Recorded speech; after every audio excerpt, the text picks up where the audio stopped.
Et tout de suite, place à l'invité de Media Morning.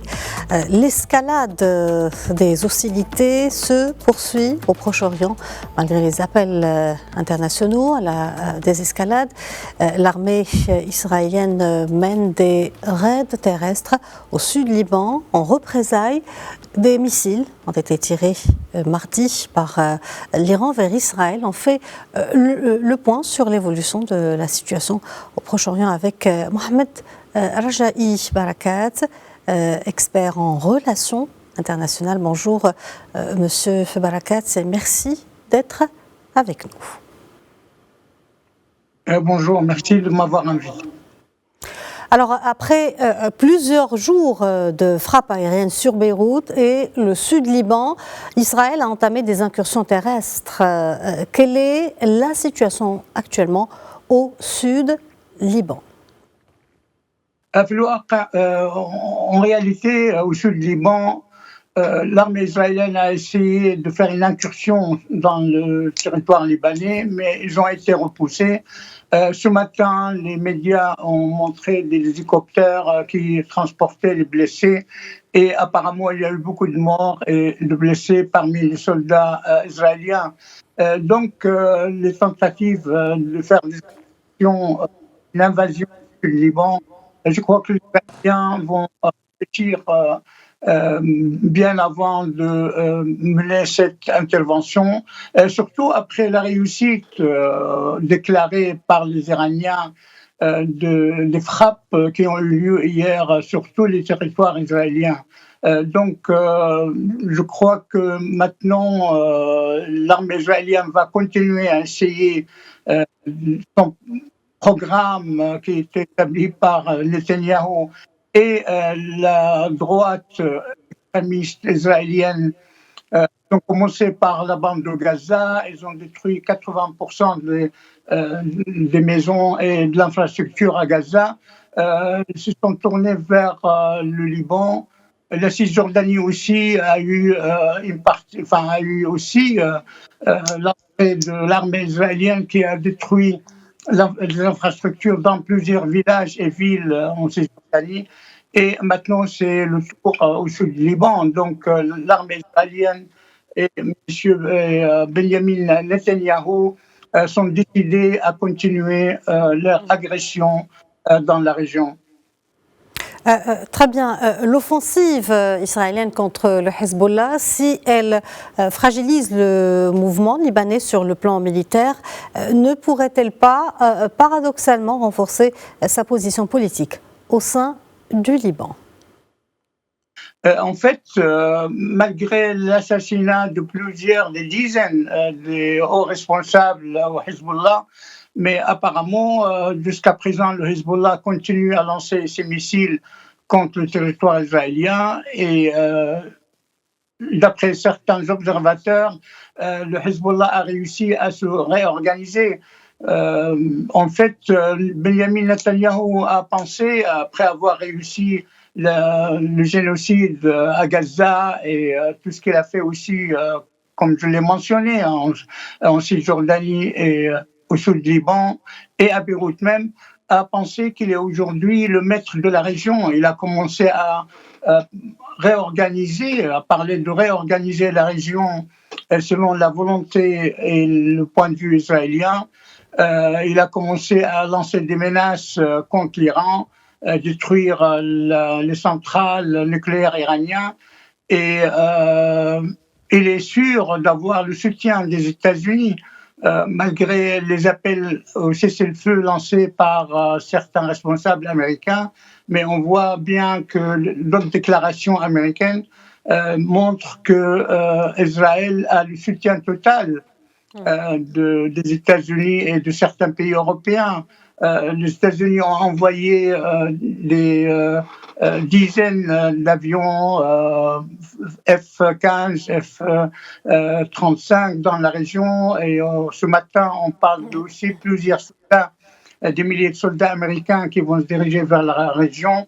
Donc Benjamin Netanyahou jusqu'hier, elle se sentait très sûre de lui Et comme il y a eu la frappe hier, on ne connaît pas jusqu'à présent les conséquences et les résultats de ces frappes, mais d'après les observateurs, les missiles iraniens ont réussi à frapper des bases militaires et sont arrivés à plusieurs villes. Justement, Monsieur Et Rajahi, donc, justement, en riposte, l'Iran a tiré hier plusieurs missiles sur Israël. À l'heure actuelle, l'Iran et Israël ne s'affrontent plus par pays ou par milices interposées. Un mot sur cette guerre directe avec tous les risques d'escalade que cela peut représenter pour le Proche-Orient. mais en fait, il y a des risques d'escalade. Dès le début, les appels lancés par les Nations Unies, par les pays de l'Union européenne, pas mal de pays arabes, etc., tous ces appels sont restés sans réponse. Au contraire, le Premier ministre israélien a rejeté toute possibilité et a refusé de répondre positivement à tout appel pour arrêter cette guerre, cette invasion. Comme je l'ai dit, il a un plan dans sa tête. La droite israélienne, surtout la droite religieuse israélienne, a un plan, mais surtout, ils attendent l'arrivée de l'ancien président américain qui a promis, qui a dit que l'État d'Israël est tout petit et si je suis élu, le président Trump, si je suis élu comme président des États-Unis, il faut agrandir l'État d'Israël. Alors bon, quand le responsable israélien entend cette déclaration, bien sûr, ils sont sûrs d'eux-mêmes et ils vont aller de l'avant pour occuper des territoires dans les pays voisins. Ils ne vont pas se contenter de ce qu'ils ont fait en Cisjordanie, à Gaza et maintenant au sud du Liban. Donc c'est ça l'escalade. Et ils visent aussi à détruire les centrales nucléaires iraniennes. Et est-ce qu'ils vont continuer ou alors est-ce qu'elles sont sûres que le Conseil de sécurité ne va jamais réagir grâce au veto américain? Je crois que l'escalade est là et va être beaucoup plus grave dans la région, sauf si l'armée israélienne va sentir qu'elle est plus faible aujourd'hui qu'avant et elle ne peut plus continuer. Mais bon, il y a du soutien américain. Les États-Unis envoient plus d'armes et plus d'avions pour remplacer tout ce qui a été détruit pendant cette guerre jusqu'à présent. Très bien.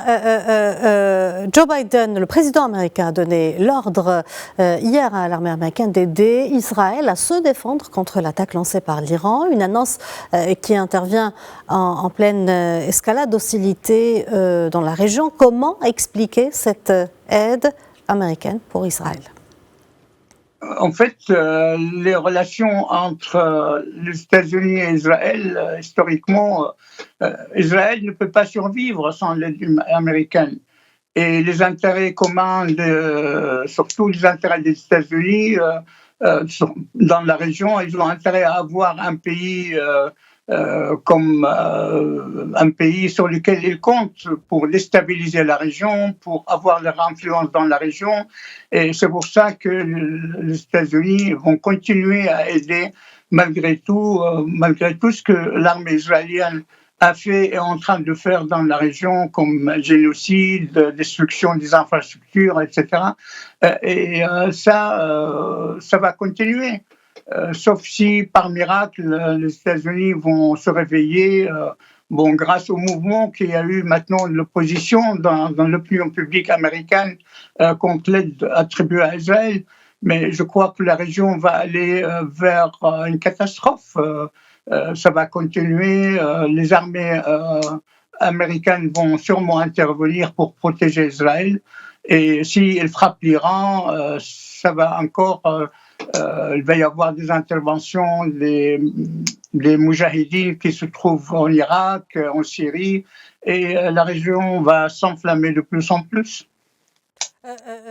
Concernant la réaction du secrétaire général de l'ONU, Antonio Guterres, il a condamné l'élargissement de ce conflit, a appelé un cessez-le-feu immédiat. Est-ce que, selon vous, le chemin de la paix est-il encore possible?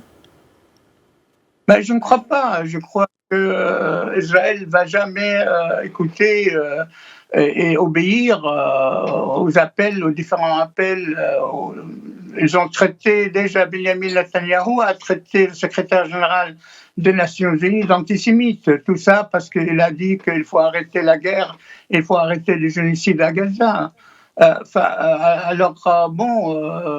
Comme j'ai dit, Benjamin Netanyahu et la droite extrémistes israéliennes, les religieux vont continuer leur plan et sachant qu'il n'y a personne, aucun pays dans la région va faire face à leurs projets. Mohamed Rajaï Barakat, je vous remercie pour toutes ces précisions. Merci d'avoir répondu à nos questions. Je rappelle que vous êtes expert en relations internationales. Merci de m'avoir invité.